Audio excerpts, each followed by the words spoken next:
Well, and that second angle is kind of how we know that guys are sometimes struggling self-filming, because they have that second angle and it shows them having to put down, have to move it with their elbow, stuff like that. If they didn't have that second angle, you probably wouldn't know that. Yeah, I guess, yeah. And going back to what we talked about before, if I was running a second camera like that, that's something that I would definitely just leave that running. Get out in the tree stand, start it, let it run. If something interesting that day happens, use the video. If not, just wipe it and don't even worry. Oh, you got her, dude. She's down. Let's go. Dude, I just shot a deer of a lifetime. Freaking smoked him. One with nature, and if you're a believer, one with God. Definitely gets your heart pumping. Boy, you are in trouble. Fall Obsession Podcast. Hey everyone, this is Drew Twerdick. We're back with another edition of Fall Obsessions Podcast. This week I got Michael Tepe joining me. He's on our pro staff, actually contributing member of Fall Obsession. He came to me with a topic that I thought would be a great conversation for us to have here on the podcast. Today we are going to talk about camera gear for people who are just getting into filming their hunts, getting into self-filming, and people who just kind of want to take their hunts to the next level by recording some of their hunts. And so Michael, I guess getting into it, why don't you kind of let everybody know what you came to me with, what your question was, and what your goals are for this season? Okay, yeah. So obviously, as a new contributing member to Fall Obsession, I want to be able to contribute as much as I can possibly contribute this fall and going forward. Mostly right now, based off finances, don't have a extremely large budget with the filming side of things. So, I had reached out to you and said, hey, what can we do? Try and keep things around maybe $500 or so, just to kind of get started this year, get my feet wet. Didn't want to dive in super hardcore right out of the gates, but also wanted to try and get good enough quality stuff that we can actually use. And so, I come to you and just say, hey, what can I do with this kind of price point? Yep. Yeah. And, that's a question that we've gotten from viewers in the past and people on our pages is, as an entry level person or somebody who's just getting into filming their hunts, how can I get into it for cheap? So, great topic. So, personally, I have a background in photography, so I find this kind of thing interesting. I get into all of the gear and all the tech behind it. I kind of nerd out on it, I guess, if you will, for lack of a better term. But, I really kind of dove into your question and thought I'd really just touch base on a couple of different topics today. Things that we could, recommend to people, areas that, it doesn't necessarily even have to be a full camera setup that you're looking at, but things that could help you film your hunt, I think was a great topic. So the first thing that I kind of wanted to touch on was that so many people right now have, a really great camera system in their pocket and they don't even think about it. And that's in their cell phone. A lot of these cell phones now have, really good cameras compared to what we were using a couple years ago. And, we're seeing some really high quality videos come out of some pretty good camera setups. And so I thought, one way to kind of get into this, if you're not looking at buying a camera, is what's a good way to utilize your phone that you already have in a way to take some good high quality video. So one thing that I actually picked up myself this year is it's the DJI, what is it? OM5, or the OM5. And so what it is, and, I'll put links to all of this stuff down in the video description below. But it's a handheld gimbal. It's meant for stabilizing your phone. In this case, you can shoot either horizontal or vertical video with it. Control the angle with your thumb. It can set different tracking features, utilizing an app on your phone. So you highlight the screen on the phone and you're able to actually follow an individual. So holding a handheld device, you're able to actually follow somebody around using your phone. It's going to keep it nice and level, nice and square. And it's also going to help you get, I'd call it a lot better shots, because it's going to keep it focused on the person that you highlight, but it's also going to keep your shots steady and level. So as you're walking through the woods, it's not bouncing up and down. It's not staring at the dirt. It's focused on what you want it to be focused on. Kind of like when you're doing a pre-roll, maybe, walking into a set, whether it's a backcountry hunt, whether it's a tree stand set, maybe you might do a little pre-roll before you climb into a tree, especially, if you're close to a bedding area, maybe. Yep. Maybe you can get a little pre-roll that way. Like you said, then you're just holding it, especially if you got somebody else with you filming, they can hold it and film you. And like you said, that's going to be way steadier than hold it by your hand. Yep. Yeah. And, there's pictures of us using it down in Indiana when we were just down there on that bow fishing trip. But for us on the bow fishing trip, it was able to take the waves out of the boat. So when we're cruising along and there's rocking in the boat and there's movement in the boat, it really kept that camera nice and steady on the shot. So we were able to get nice, level, even shots and some actually pretty good videos. Yeah, if you can get good videos on a boat, man, imagine what you can do just standing on the ground, sitting in a blind, sitting in a tree stand, and you ought to be able to get rock solid, video setting it up like that. Yeah. Yeah. And, the other thing too is once you get somewhere, whether it's a tree stand, whether it's, a boat or an indoor shooting blind or whatever your setup is, that handheld thing can also become a tripod. So it's got a little foot on it that's got 3 feet that stick out in different directions, and you're actually able to set it up and basically use it as a tripod. So say you get to the stand and you've got a bench there that you can rest it on. You can sit and self-film using that just as well. So you can set yourself as the target, face it towards you, and then have it automatically record you as you move around, which is another cool feature of that as well. Yeah. Yeah. Okay. Yeah. Or in a box blind, something like that. Yeah. I'd say most of my tree stand setups are a little bit more difficult maybe to have a tripod, camera stand in.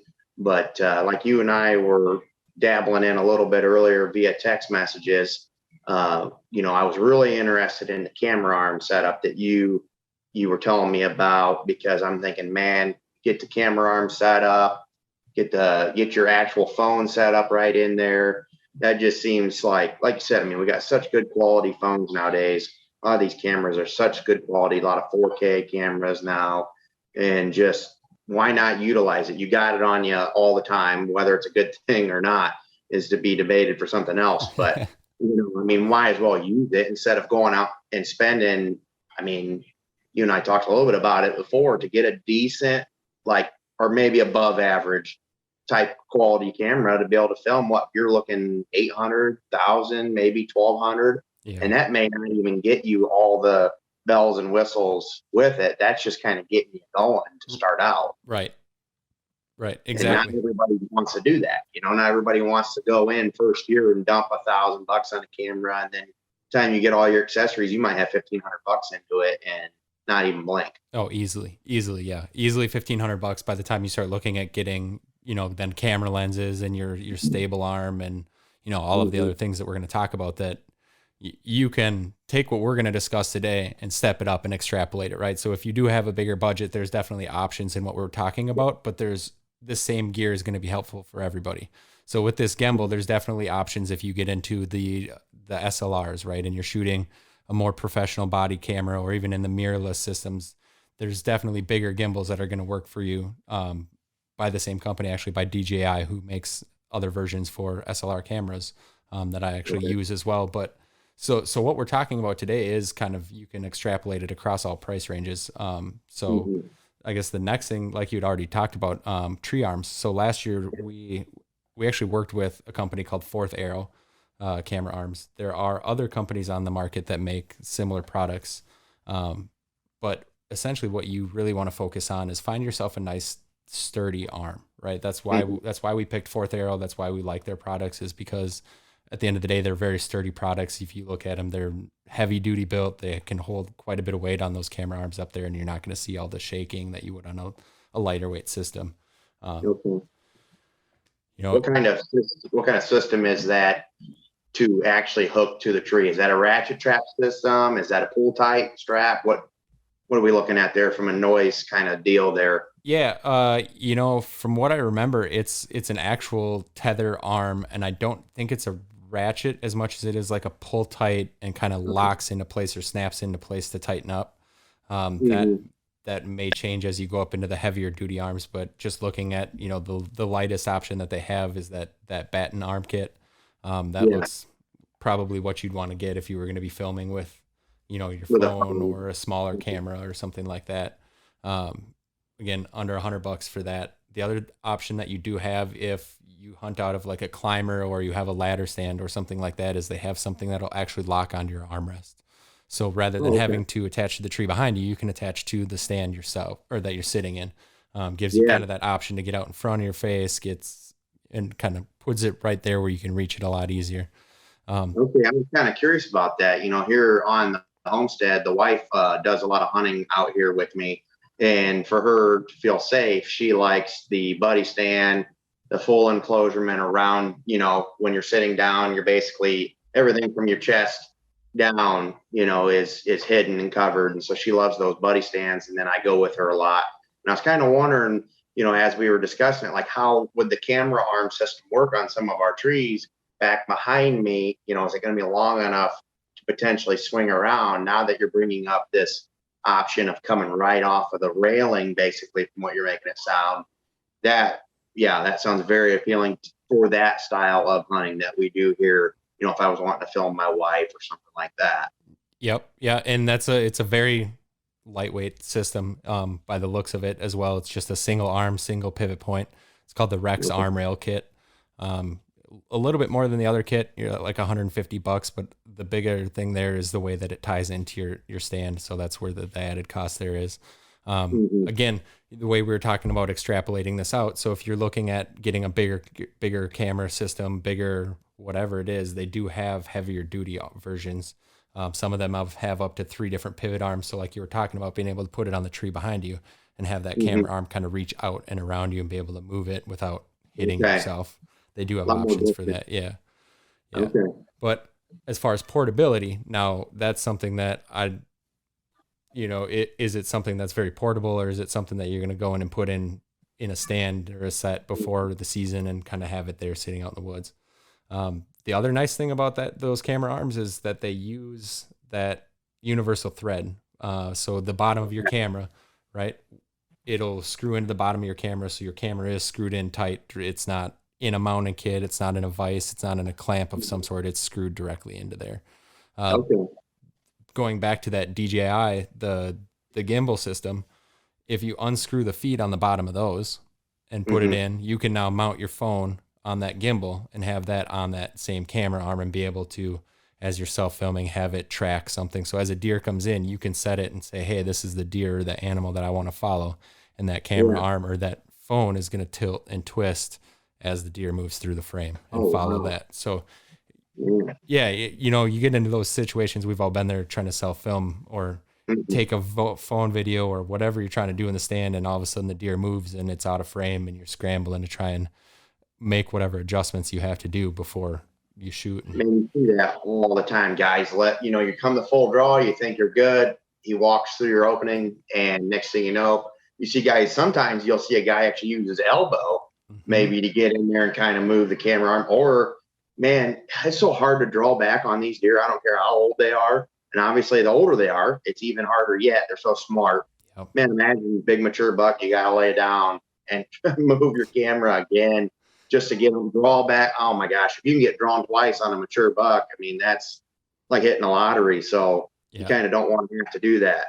Yeah, I will tell you, man, I don't know if I really want to admit this, but that Rex rail system, if I would have had that last year, I think there's a chance I would have shot that big buck that I had. As he was walking out of the woods, I was sitting there fumbling with my phone and trying to get a video of him. And I actually, because I was so nervous and so shaky, actually stopped the video rather than recording it. So I got a nice long video of the inside of my pocket. But, if I would have had that, I think I would have gotten the shot because I was fumbling with my phone and then I was fumbling with my rangefinder and ended up dropping my rangefinder because I was fumbling with my phone and trying to get it on video and range it all at the same time. And I think if I would have taken having to hold the phone out of the equation, I think that would have increased my success there. When you think about it, we're not called Fall Obsession for anything. We are obsessed. Okay. Right. 365 days a year preparing dreaming. I mean, you name it, eat, sleep. I mean, just everything, deer hunting, or just outdoors in general. And, what we're talking about right now can go in a lot of different facets. But for me personally, it's mostly aimed towards whitetail deer hunting here in the Midwest. And man, when you get that one opportunity a year, maybe, a lot of guys may get 1-2 opportunities a year at a mature buck that you're after in your area. And, sounds like you had that opportunity last year.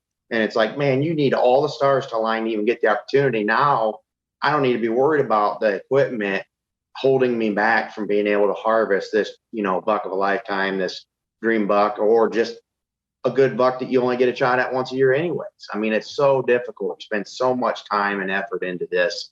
And then for it to happen like that, that's heartbreaking, man. I hate to hear that. Yeah. Yeah. So, it's like you said, we're obsessed. And so since that's happened, I've sat and thought, hey, what things happened that contributed to that? What can I make changes to? How can I make sure things like that don't happen in the future? So yeah.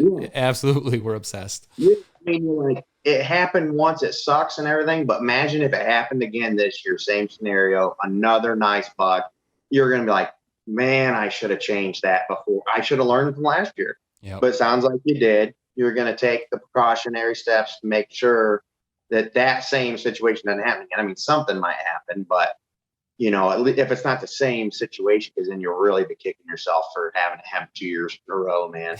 Yes, I definitely would be. Yeah. But I mean, it's like, this is what I love about Fall Obsession, kind of on a side note, like all us guys are obsessed with this, man. We eat, sleep, drink. I mean, we're just all day consumed in our thoughts, messaging back and forth, emailing back and forth. What can we do to enhance, our opportunities, our products that we're putting out? What can we do to just the overall experience, make it better? And, I feel like this is part of it, what you and I are talking about right here. What can we do to make, the experience better? I mean, I'd love to have some awesome video footage to show my kids as they're growing up of their mother harvesting wild game or of their father harvesting wild game. Right now I'm just telling stories and, little kid, it's kind of hard to them. And then if I can just play back this video, look, this was mom, look, she shot this, or, dad was able to harvest that, and I think that not only just being a part of Fall Obsession and trying to build the brand and get some different kind of quality out there, like just to add to the program here with what we can put out, it's part just, the memories you get to share with your kids and your loved ones. Yeah, exactly. And, we like to tell the stories when we get back, and what we're talking about today is going to give you that opportunity to not just tell the story, but be able to actually share it with your family in a way that is going to be captivating for them to want to sit and watch it, and not just, oh, here's this grainy cell phone video or whatever it is that you have to show for it. At the end of the day, we want to produce good content, but if you're at home trying to sell film, we want you to have the knowledge and the background to be able to create great content for yourself to share as well with your family or whoever you want to share it with. One, how many times would it be nice to have that shot on video, especially an archery shot?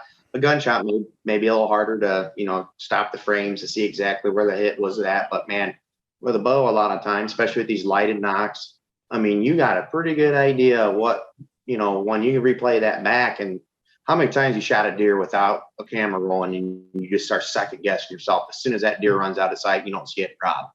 I mean, you could have put a perfect shot. You just keep second guessing. Yeah. Yeah. I think the event that sold it for me was our group trip down to Texas. Sam and I have talked about it before, but those deer, when he shot them, just didn't bleed. But the nice part was we were all trying to create content. So we were all filming. So every deer that got shot down there was on camera. And I can't tell you the number of times that, somebody would go look for a deer, not see any blood and be a little discouraged, but come back to camp and we'd all sit down, review that footage and sit and watch it frame by frame and say, hey, that's a dead deer. Let's go find it as a group. Or, hey, that shot missed, which didn't happen, but being able to look back and have the confidence of knowing that deer should be dead based on where that shot hit.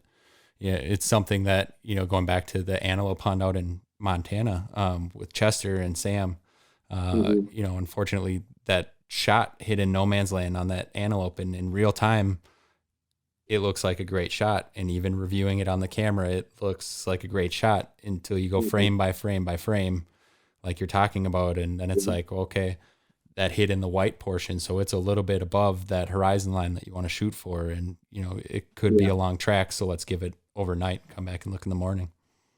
Yeah. Yeah. That's just so vital to have that opportunity. I mean, it's not always going to work out picture perfect. That's just hunting. That's life. But just to have the opportunity, that's what I'm really striving for now. And, and the wife and I sat down and talked about it. And that's where I kind of came up with that about $500-$600 price point for what we felt comfortable with this year getting into it. And, we'll see how things go. If everything goes good, we enjoy it. We may end up spending $1,500, $2,000 next year to get the whole nice, good setup going. But yeah, to get started, this is why I reached out to you, because I was like, Drew's the guy, got to get a hold of Drew. He's, like you said, not to take, you're the one that said kind of like a nerd when it comes to, the technology side of things. For me, on the other hand, I can barely work this smartphone. So yeah. I've definitely been pushing both behind the scenes and kind of openly with the staff that, let's get better equipment. Let's make better videos. And if you have questions about that, I'm definitely the point of contact on that to reach out to. I guess if we're going to keep talking about cameras here, since we're talking about gimbals and stuff, and we're kind of on that direction, that before we really move on to getting into some of the more professional equipment, there's another thing that DJI makes, and it's sort of a standalone, both gimbal and camera all in one.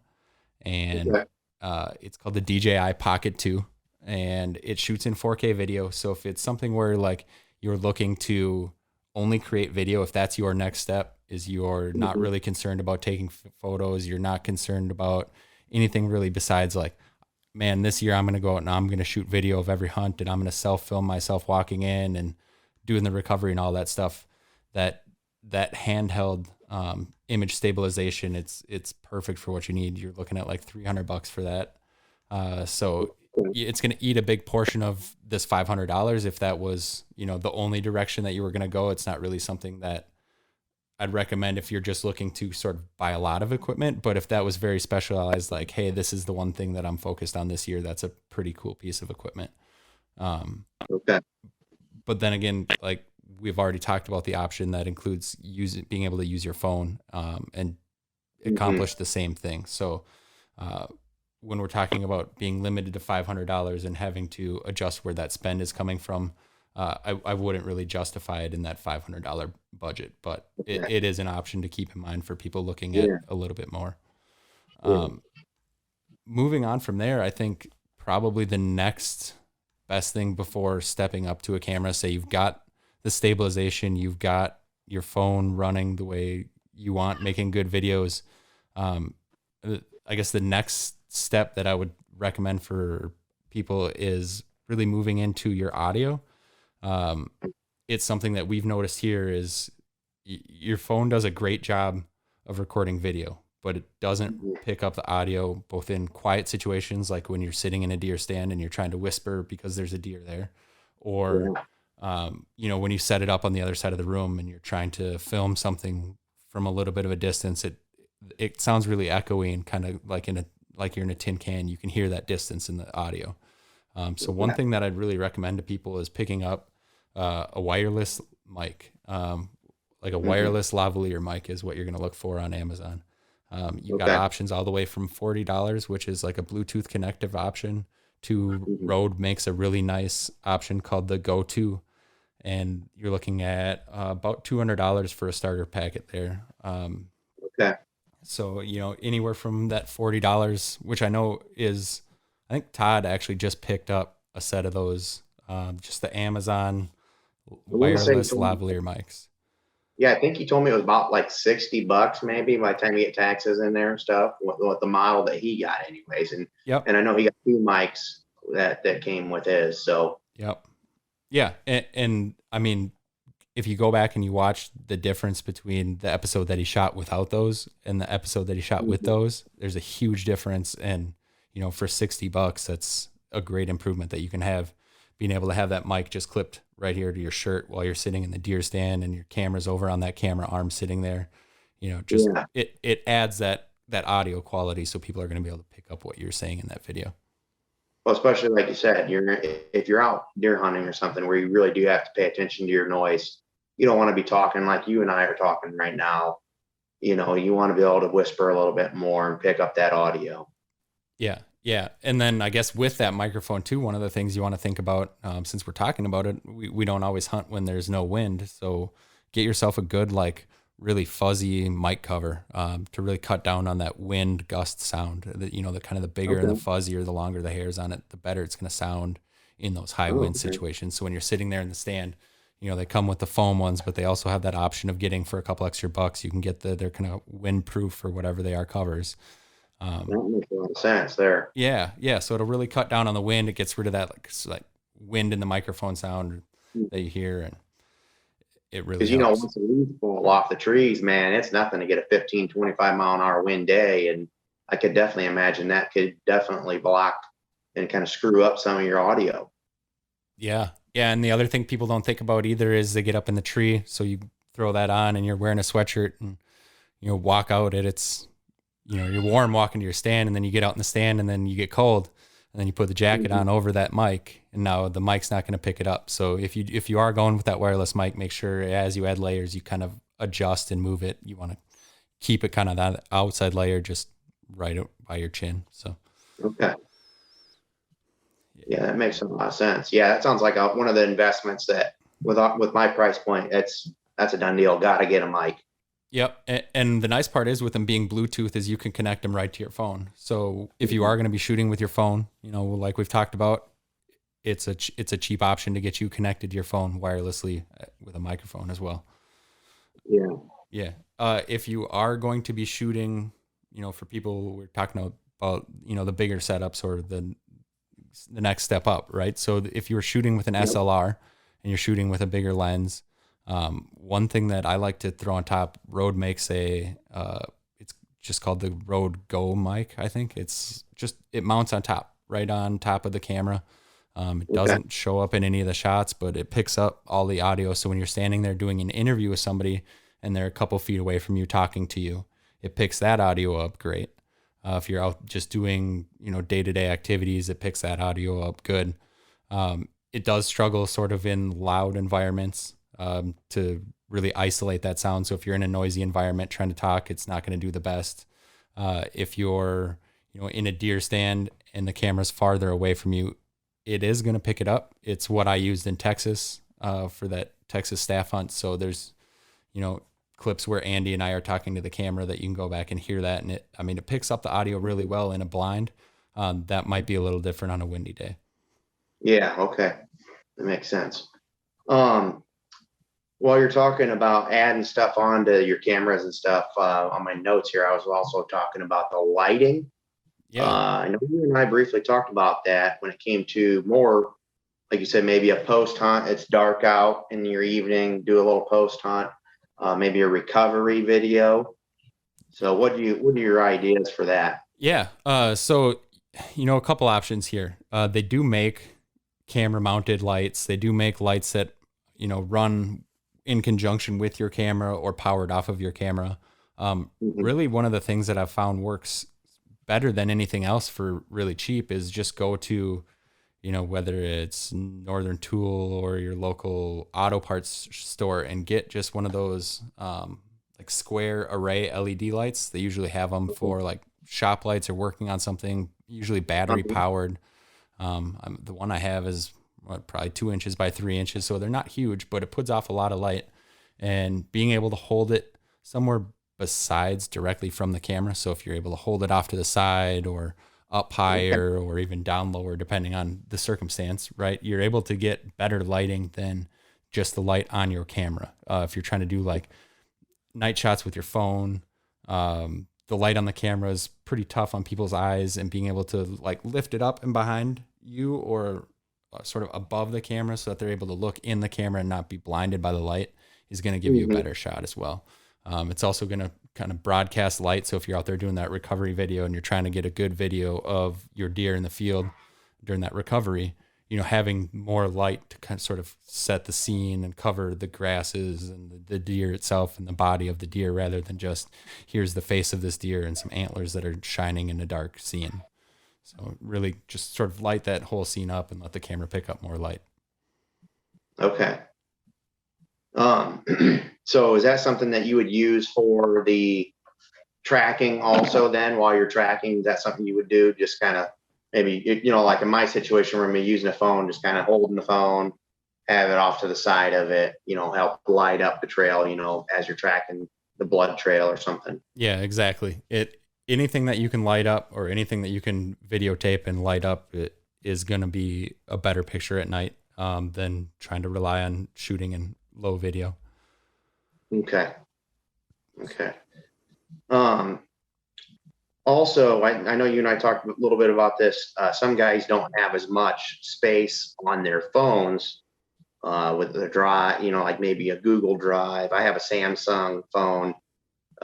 So Androids, iPhones, they have different types of storage. Every model comes with different storage. What, do you recommend for a guy maybe just to spend the monthly money? I looked into it, a couple bucks a month, I can get a decent amount of space through Google Drive added, or basically goes to the cloud and I can just access it. What do you think about stuff like that? That kind of pertains more to cell phone usage, Yeah, I not only to cell phone usage, but once you upload your videos and having a place to store it. Yeah, like you'd mentioned, Google Drive is what we survive on as an organization. Being able to shoot video and then upload it from my phone without ever even having to, upload it to my computer first or anything like that. It's just open that app on your phone and it's right there ready to go. That is huge for us as far as being able to share that information. For me, additionally, it allows me to shoot way more video in a season because once I shoot video, I just upload it to the drive and then I can delete it off my phone. So if your phone's slowing down because it's full of video, it allows me to store all that stuff offline. So I don't even have to watch it. I can just shoot and record. It's one of the things I tell all of our staff, right? Always be recording. You never know when something interesting is going to happen. Oftentimes it happens and then you're like, man, I wish I was recording that. But yeah, if you keep recording, you're going to have a lot of files and a lot of data that you're going to have to store. And being able to drop that on the drive so you don't have to watch it right away or somebody else can watch it or you can store it for years to come is awesome. It's so cheap. I think they even give you up to a certain amount for free every year just for having a Google account. Okay. Yeah. I mean, I know my phone personally is like 15 gigabytes and it's already telling me that, hey, you're getting low on storage here. So that's why I was saying. Yeah. I know that bow fishing trip that we just went on, I think I shot pretty close to, it was a couple 100 gigs of video. So, you get through a lot of video real quick, especially when you step up into some of those bigger cameras and you're shooting 4K or HD. With that better quality, probably takes up more gigabytes. Yeah. Yep. Yeah. And, one of the things that I have for situations where, I'm out in North Dakota or Montana or somewhere where I can't access that Google Drive is I actually have external hard drives that plug into my computer. They make solid state drives that are about $100 a terabyte now.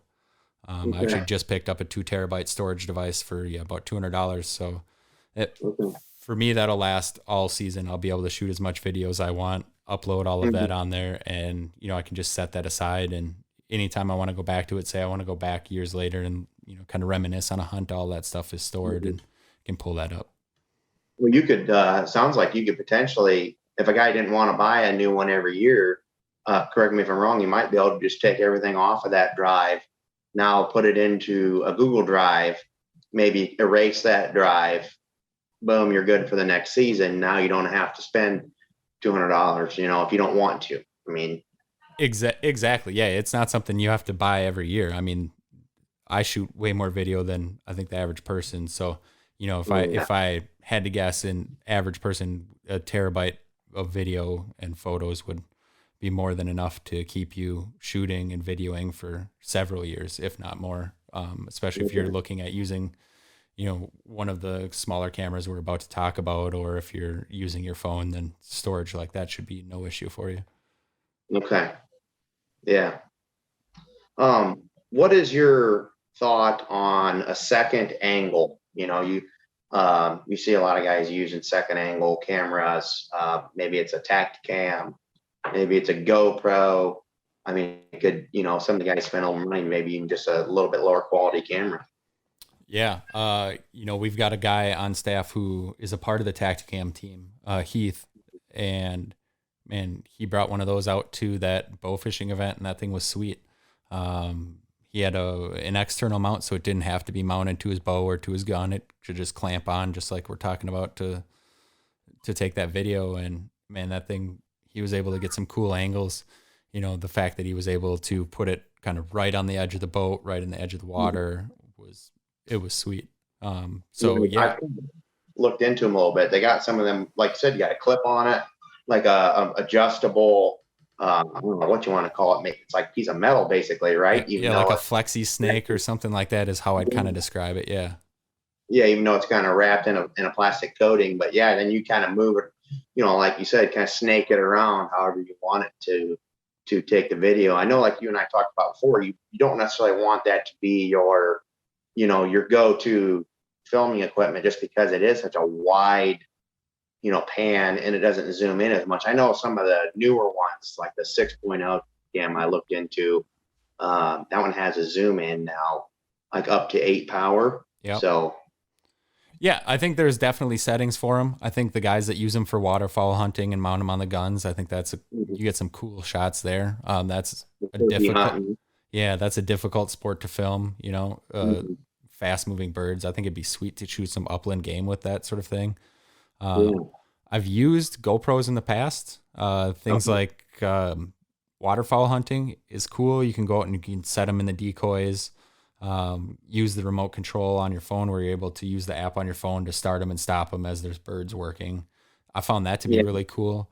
There's actually been situations where, hunting with my buddies up in Fergus, the guys at Pit Properties, we were actually able to set that up outside, looking towards town where the birds come from, and then hang out down there where it was warm and sort of hang out and hook that up to the TV, and we were able to sit and watch, and you could see when the birds would start flying, and everybody'd go get to their shooting stations and run to their spot and start hunting. And yeah, what a must-do. Yeah, it was a cool hunt. Yeah, those guys have it rough. They've got full kitchens and pits for 10 people. Yeah, like 800 yards from the levee. Yeah, those guys, they smash a lot of birds up there. It's a fun hunt. Well, if that's what if that's what you mostly do is waterfowl hunt, yeah, be all in. Yeah. Okay. So is that something that you think adds a different element, the second angle, kind of the over the shoulder shot, maybe you got your main, like for me, maybe I got the cell phone on a camera arm trying to get the actual kill shot.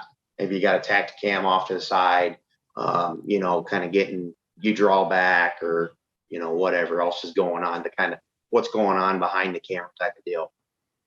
Yeah, absolutely. That's a cool angle too, is to, rather than just focus on the deer, get yourself drawing back and getting ready to shoot, and, hopefully not shaking because it's a giant buck. But, well, and that second angle is kind of how we know that guys are sometimes struggling self-filming, because they have that second angle and it shows them having to put down, having to move it with their elbow, stuff like that. If they didn't have that second angle, you probably wouldn't know that. Yeah, I guess, yeah. And going back to what we talked about before, if I was running a second camera like that, that's something that I would definitely just leave that running. Get out in the tree stand, start it, let it run. If something interesting that day happens, use the video. If not, just wipe it and don't even worry about using it. Okay. Yeah. I guess one of the other things that you and I had talked about was wanting to potentially look at buying a camera, right? A standalone camera to go with the lavalier mic, to go with the camera arm, to go with the stabilization for your phone. A couple very nice entry level cameras that I was looking at. So I kind of looked at, what are the cameras that shoot 4K video that have a pretty good name behind them. You can obviously go out and find, cheap versions of stuff if you really want to try and experiment with stuff. But I kind of wanted to give something that is tried and tested, that people can rely on. So I guess my first recommendation is for people looking to really just kind of break into shooting with HD video, having sort of that SLR type camera that that the camera body. I think it may even have some interchangeable lenses available for it, but is the Sony CyberShot DSC H300. Okay. It is $198, so it gets you under the $200 level, which would then allow you to get both that stability arm and your lavalier mics and your camera arm for the tree, and that would keep you right at your $500 ballpark. That actually sounds pretty interesting. What kind of zoom are you looking at on something like that?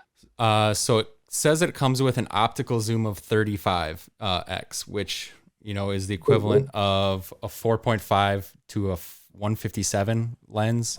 So that's actually right in the ballpark of what I'm using on my bigger camera. I use an 18 to 180, I think the lens is.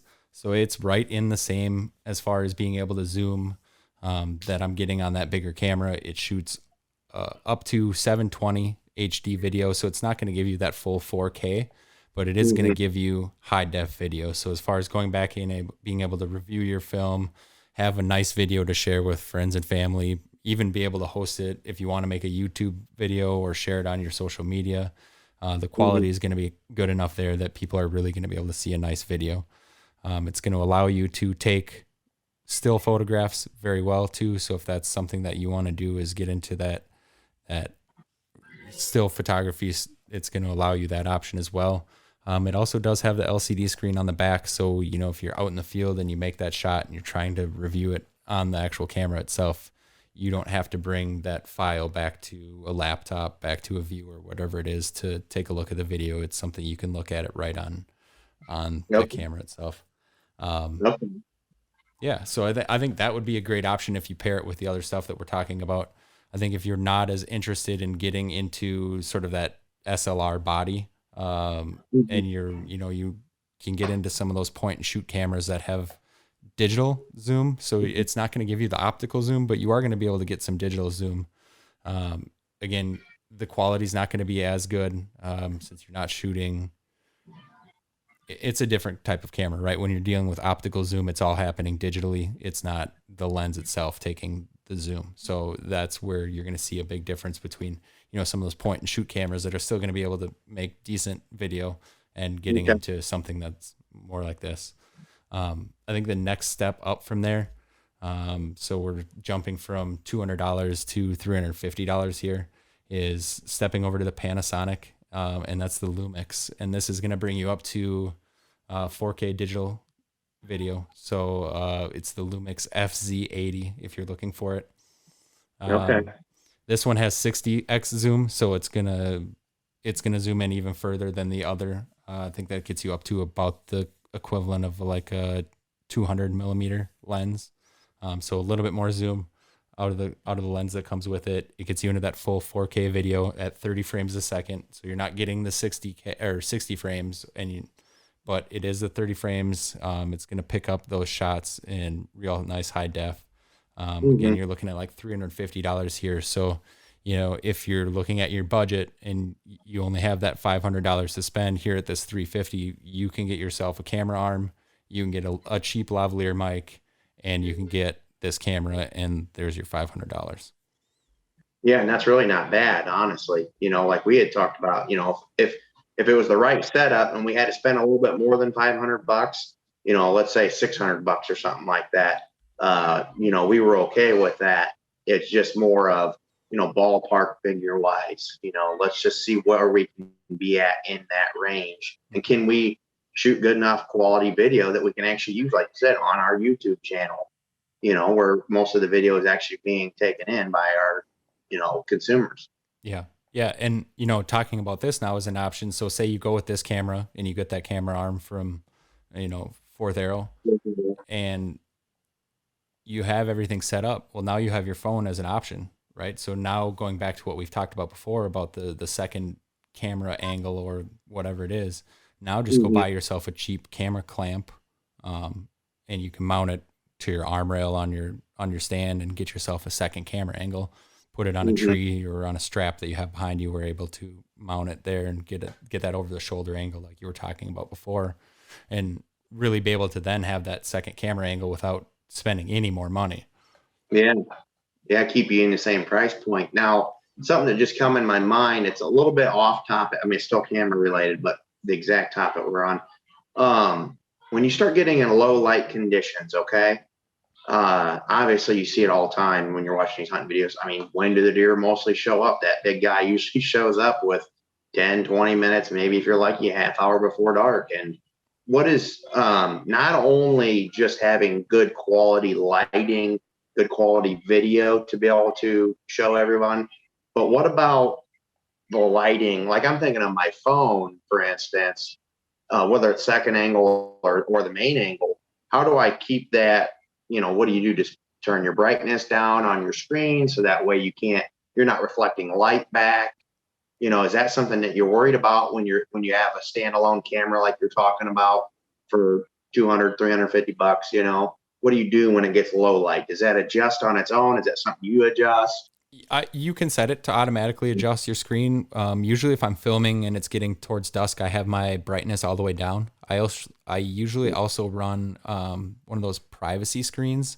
It's like your screen protector, but it's a privacy filter on it, so you can't see the light. Let me see if I can show you. So let's see if it'll work on the phone. So as I twist, it blacks it out, right? So Okay. as I'm sitting in the stand, there's not light kind of going off to my sides and over my shoulder. It really kind of limits that splash of that light down. Okay. Yeah, but like you had mentioned, your camera has, a lot of the Androids and a lot of the new phones are actually coming out with low light mode. So if your phone has that, definitely take advantage of that. It may end up giving you, depending on the camera and the settings and how it actually achieves that, you may notice like a motion blur on your video where it's going to look like as a deer takes a step, you're going to see that leg is kind of like dragging almost. Yep. And it may make motion look weird, right? But you'll still be able to capture some video. Okay. Yeah. As far as when we're talking about actual cameras and lenses, if you're spending money on, that SLR setup, you're going to be able to look at lenses with smaller aperture value. So the smaller the aperture value, the bigger the lens is going to open up, and the more the lens is going to have light coming into it. Okay. That being said, so when you start shooting with those big aperture lenses and you're shooting at something, it's going to narrow your depth of field. So you're going to notice as you step into those bigger openings that unless you're really focused on that deer, the stuff that's like just behind it and just in front of it's going to be out of focus. Might make some of those instances where we were talking about like reviewing footage to check a hit, it may make some of that more difficult, right? Because that arrow is not going to be in focus until like the second it hits the deer. Okay. But that's once you're like stepping into bigger lenses, and I'm talking bigger lenses even than I use, and so it's not a huge issue for the cameras that we're talking about, but it is something to think about as you're stepping up. It was, something that I noticed on my hunt down at the Axis hunt. The guide out there, Joseph, actually let me use his camera. He had a really sweet zoom lens that I'm thinking about getting, but is a little bit out of my price point at this point. But it was a 1:500 zoom lens. Oh, wow. Yeah. And so at full zoom, I mean, that thing really just shrank everything, right? And so at full zoom and with that wide open like that, it was really something where I was like, oh, cool. Only the deer is in focus, or like you could zoom in on just the head and get just the eye in focus and have like the antler and the nose be out of focus. That's incredible. Yeah, it was really sweet. Now, you got me really thinking here about the $350 price point for the second camera that you were talking about, the Panasonic. Yep. Okay, so since I'm not a tech savvy guy, I will never admit to be. How does someone go about figuring out how to get the footage off of that now onto my computer? Or, how do I get that onto the drive folder? How does stuff like that work for guys like me that don't know so much about the tech side of things? Yeah. So I guess the easiest way, when you plug it into your computer, some computers actually have a slot for SD cards now. It's just like that little, about an inch wide slot that's maybe a quarter inch. So your SD cards will go right in there from your camera. So you pull them out of your camera, slide it right into there on your computer. If not, they make external ones that plug in with a USB cord. Same thing. And then you pull them off there and put it, if you're getting that external drive is going to show up on your desktop just like a secondary hard drive, and you just, make folders in there like you do with the traditional drive and store it in there. So it's similar to checking trail cameras. Because, you pull your SD card, put your SD card in, kind of pulls a folder up. It is somewhat similar to that. That's what you're saying? Same exact process. Yep. Same exact process. Yeah. Okay. And then you can just, now, you would just take that and just copy it or something off of that folder, and then just kind of just download it, drop it into the drive folder. So when you pull up Google Drive, at least on my computer in the window, you can actually just drag and drop right onto your window, and the compatibility will just load it right up there. Other computers, there may be like a load button or like a new folder button that you're hitting on that Google Drive window that's going to allow you to access it and put it up. But the transfer speed, if you're on wireless, can be sometimes a little slower if you're uploading a lot of video. I know all of the bow fishing videos that I uploaded the other night, I think it was like 170 videos or 180 files that I uploaded. It ran overnight. So I just set it as I was going to bed, hit upload, turned off the brightness on the screen so it was black, and then just let it run overnight. And that was on wireless mode? Yeah, that was running on wireless, but I know if I actually plugged into my modem, that it would be a lot faster. But yeah, wireless is a little slower for data transfer. Can a guy just use a normal laptop or something like this? Do you need to have a fancy drive on your, you need to have a fancy computer, or just a normal laptop will do? Normal laptop will work. Normal desktop will work if that's all you have. I know they even make card readers for your phone. So if you don't have a laptop and you want to, shoot video and send it to somebody, or shoot video and store it on the drive like we're talking about, they do make card readers that'll plug into your iPhone and your Android, and that'll allow you to use the app on the phone to select those photos and just upload it right onto the drive as well. That might even be faster than using your laptop, honestly. Yeah, for a lot of people that may be faster, because you're not having to upload them twice then, because you don't have to upload it to your computer and then upload it to the drive. You can just upload it straight from that card right onto the drive. Well, yeah, because that's another thing. When you're uploading it to your computer, then now you're taking space away from your computer, right? Right. Until once you get it in the drive, you could delete it, right? And then that way you just access it from the drive. Yeah, that's something I guess we didn't talk about, but yeah, make sure you know how much storage you have on your computer, and don't shoot more than that, because if you were trying to say upload video to your hard drive before you put it on the Google Drive, you're gonna maximize your computer hard drive and really slow things down. That's kind of the reason that I like to use those external hard drives. I guess that's the reason that I push for them, is rather than using my desktop or my laptop computer, right? Everything, as soon as that card goes in, it never touches my computer. It goes from the card right to my external hard drive. That way it's not slowing down my computer. Okay, so I could get a different external, like an SD card. You're saying a lot of these cameras just use a regular SD card now. Yep. And so I could just keep so you're saying I would potentially not even have to download it off the SD card onto my laptop. I could just pull the file off the SD card, put it straight to the drive.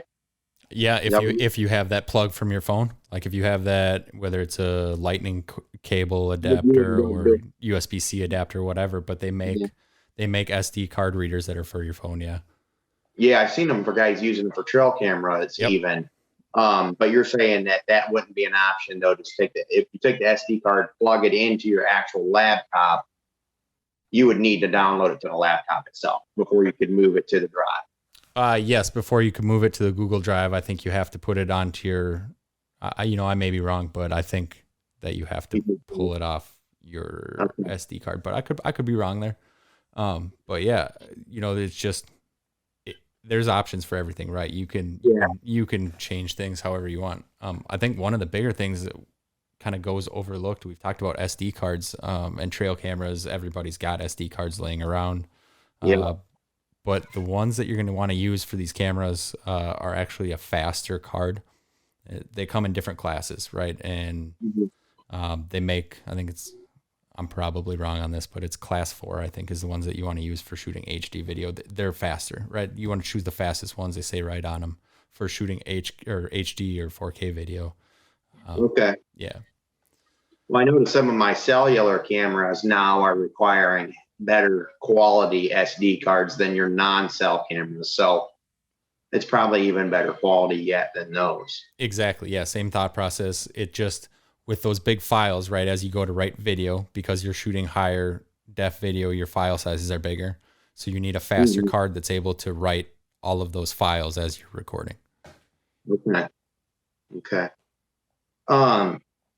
What also would be some of your tips for a guy that's like myself, that's getting newer into the filming side of things? What's your tips for not necessarily the, we've went over all the gear and the gadgets, right? So Yep. what's the tips when it comes to crunch time? Deer season's here, turkey season's here, whatever hunting season it is that you're after is here.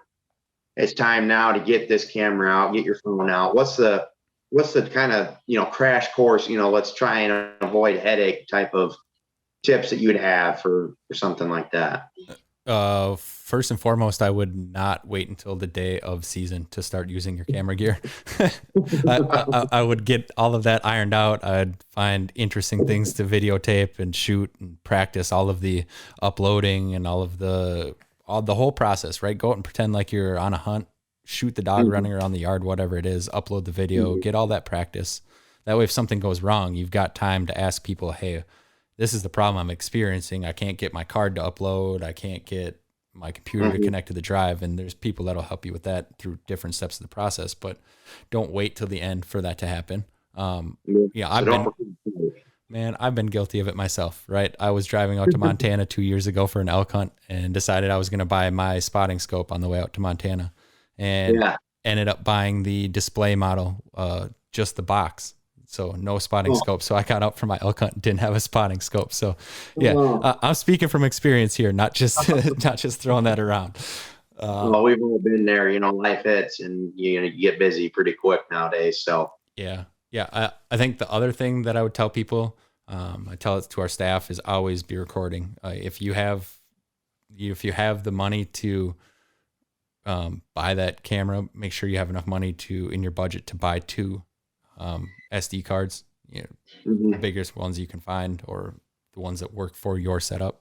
That way, when you fill one up, you've got another one in your pocket you can throw in. Same with batteries. Get a spare battery. Even more so, the thing that I found that I carry around all the time now are these like portable battery packs, USB charging battery packs. You can recharge them and just be able to run a USB cord into something, and whether it's your phone that dies, whatever it is, charge batteries. All that stuff is awesome to be able to do that remotely. You can pick those up for $20-$30 off Amazon too. So I'd add that to our list. Yeah, I bought one a few years back for the over the counter elk hunts out in Colorado. You get off the grid a little bit. So yeah. I used to play a lot of games on my phone in the tree stand while I was bow hunting, and my phone would die all the time, and I'd hear about that. So I got one so I could keep my phone charged and stay in contact with people who want to get a hold of me. So yeah. Sometimes those games can get tempting when you're that or social media. Yes. So it makes you wonder how many deer you don't see if you're looking at your phone. It's got to be so many. I could look back on it and the number of times where I put my phone down and had a deer under the stand or walking by me, and it's like, oh, missed that one. I love those memes on social media. Big old buck stand there and making fun of you, saying you're looking at your phone instead of him. Oh yeah, I got a buddy who still gives me a hard time. I took him muzzle loader hunting. Told him how good the spot was. We went up to my farm up here in northern Minnesota. Sitting there, sun was setting. It's probably 5-10 minutes left of shooting time, and I'm on my phone texting people like, "Hey, be headed home soon. This is the time I'm coming home."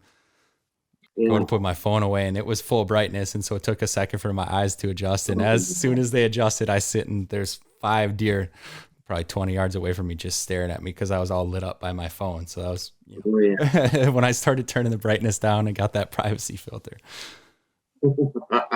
Yeah, it's like for me anymore with the phone, it'll be an hour before dark and I've already manually turned the brightness down because it's like, it's inevitable. You're going to, even if you just flip it up to see the time, I'm not a watch wearer. And so, for guys like me that don't like to wear a watch, it's okay. What time is it? How many more minutes do I have to shoot? Like how many times you pull that thing out, just click the screen real quick to see, okay, I got 5 minutes. I got 10 minutes, whatever it is, man, you light the whole woods up. I've had them deer look up at you like, what in the world? Yeah. I actually saw a really cool product the other day that solves that issue. It's like a watch that doesn't have a face, doesn't have a light, doesn't anything. It connects to your phone somehow, or you set it somehow, and it knows sunrise and sunset tables. And it's got a red light and a green light. And that's the only thing on it. It goes around your wrist, kind of looks like a Fitbit. And it's as soon as shooting light, that light switches to green. So all you got to do is look at your wrist and either green for go or red for it's not legal. Oh, wow. So that's so somebody's had problems like what we were talking about. Exactly. Yeah. And I thought that was a cool option, no watch, no nothing else. It doesn't really matter. It's either you can shoot or you can't, which pretty cool. Yeah. Am I legal or am I not? And then when it comes to the filming side of things, and there might be times where you're legal and you just don't have good enough light, and it's a judgment call you got to make there. Do I really want to get this on film or not? Yeah. Yeah, exactly. There's certain bucks too, where you see that, or certain experiences where you're just like, man, I know I'm not going to get a video of this, but I'm not going to pass this opportunity up. Man, when Mr. Big comes stepping out, you're like, man, as bad as I want to get this on camera, I don't think I'm going to see him again. Yeah. So, situations like that, I think what I would do is just let that camera roll, right? Catch whatever you can of silhouettes, catch the audio of the experience, catch the emotion that's going to be behind it as soon as you make that shot, Yeah, maybe the Luminoc going through the air, Yep. And then, the rest of his story will tell itself. Yeah. I guess there's one more thing I got for you here. Yeah. And it's not so much filming, it's after the kill, because I know you're big into photography. Okay. Yep.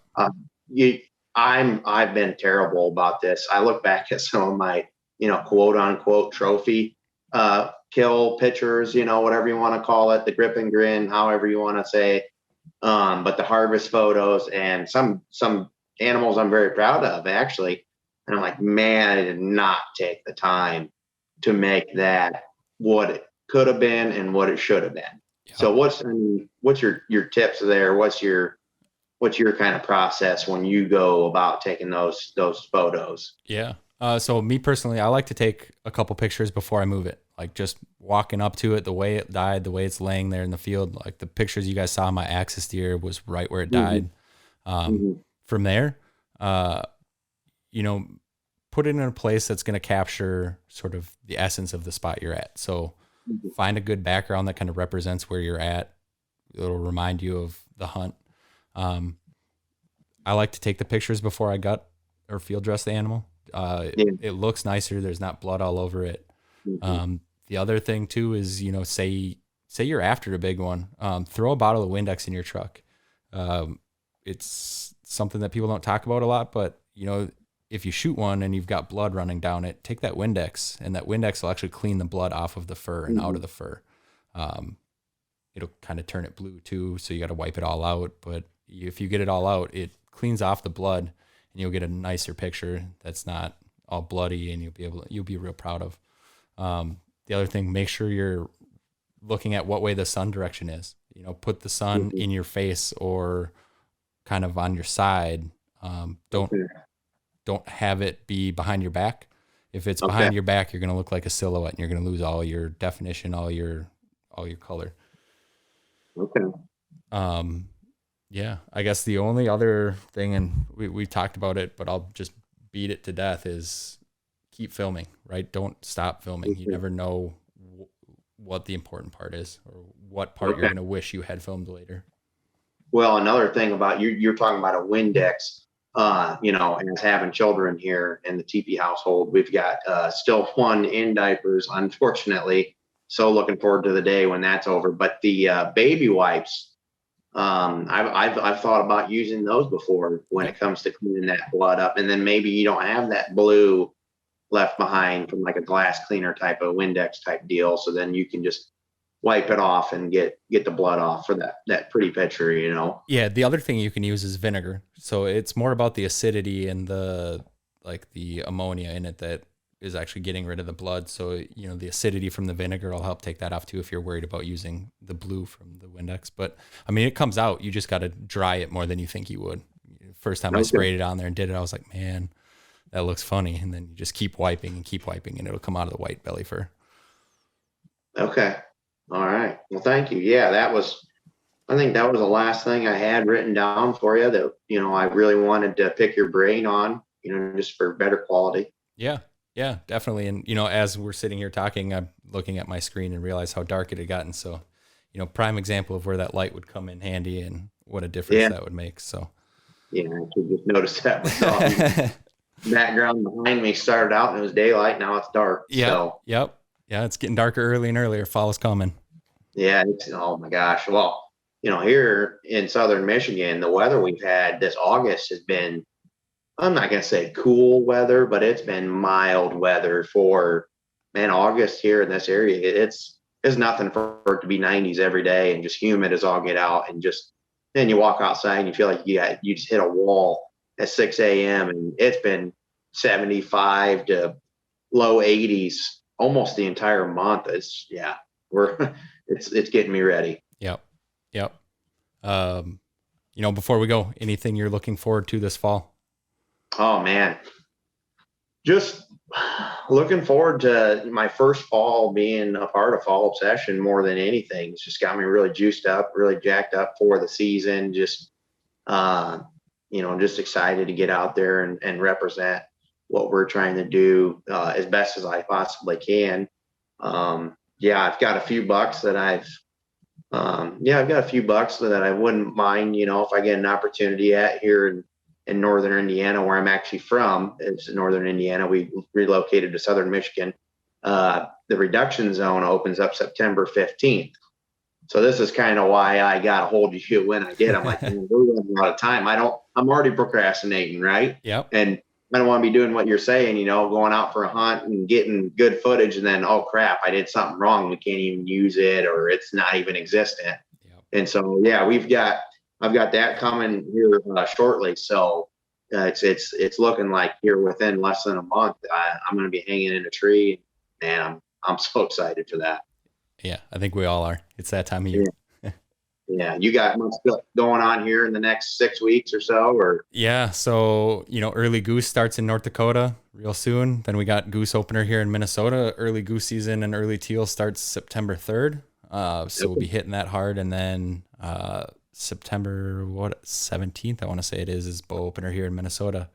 Okay. This is the first year I haven't applied for a bunch of out of state tags. So I'm going to be really focusing on Minnesota. So I'm really excited to get back into some of the local metro spots that I've hunted in the past, as well as get out and do some waterfowl hunting with the dog. It's been a couple years since I've really done a lot of that with him and miss it.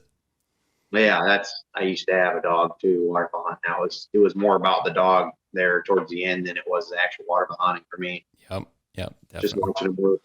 Definitely. So.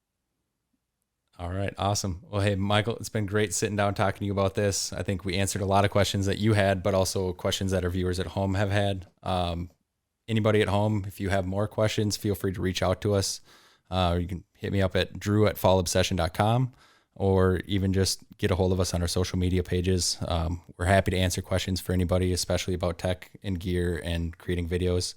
Additionally, anybody who's listening to this podcast who decides to get into filming their own hunt this year, we would love to see them. Feel free to, again, get a hold of me, send in your hunts.